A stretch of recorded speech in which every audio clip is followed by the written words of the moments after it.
friends. Okay, so today we are going to be looking at measuring temperature and magnetism. So our goal for today says I can read a thermometer and identify magnetic from non-magnetic. So what is temperature? Take a look at these pictures here. This is what I call a thermometer. At the bottom of the thermometer is some red fluid. This fluid is sensitive to feelings of hot and cold. So as the area around it gets warmer, the fluid expands and you see the red fluid start to lift up into the center part. When it stops, that is the temperature that we read. And so you see on the side is a number line, and it goes in increments of 10. So if it stopped at the 50, then I would say it is 50 degrees. In America, we read in Fahrenheit. In other countries, they use something called Celsius. Our Fahrenheit scale usually ranks at a higher temperature than our degrees Celsius. So what we would say is 50 degrees Celsius, they would say is a lower number than ours. And yet the thermometers work in the same way. The fluid at the bottom, when heated up, expands into the tube, and when it stops, that is the temperature that we read. If the temperature gets lower, then the fluid starts to go down, back to the bottom. And so you see here we have 0 degrees as our baseline. So the thermometer is registered on the Celsius scale based on the freezing and the boiling point of water.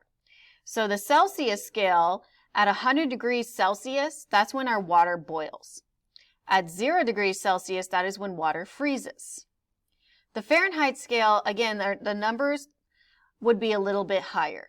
So we read that a little bit differently. But overall, temperature is the degree or intensity of heat present in a substance or object, especially as expressed according to a comparative scale and shown by a thermometer. The two most common scales used to measure temperature are Fahrenheit and Celsius, as we just explained. So what is the temperature on this thermometer? This is one of our examples that I'll show you. So as you see here, heat has been added and our fluid has risen to a number here. If I want to determine what the number is, what is the temperature, then I need to use the number that matches the line that it stopped at. In this case, our thermometer stopped right here at this line. And on this line, it says 90. So my temperature then would be 90 degrees Fahrenheit.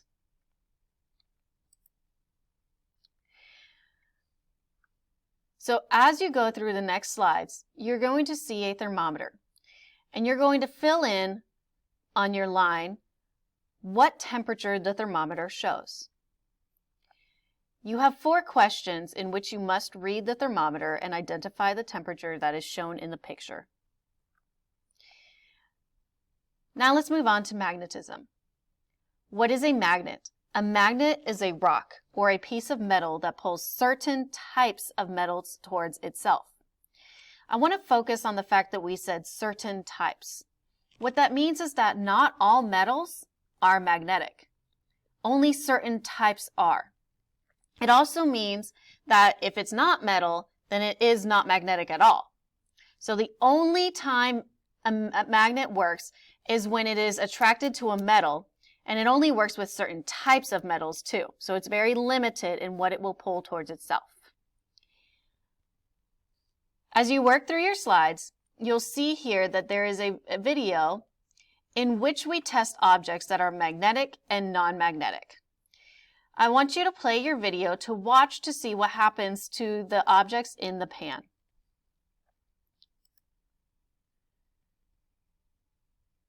Okay? Now, after you've watched the objects, you have pictures for reference about what happened. Your job will be to sort the pictures on the side into whether they were not magnetic, as we call it non-magnetic, or if they were magnetic. But see here that I did leave the pictures there for you to recall what happens in the video. When you've sorted your objects, you are finished with your assignment.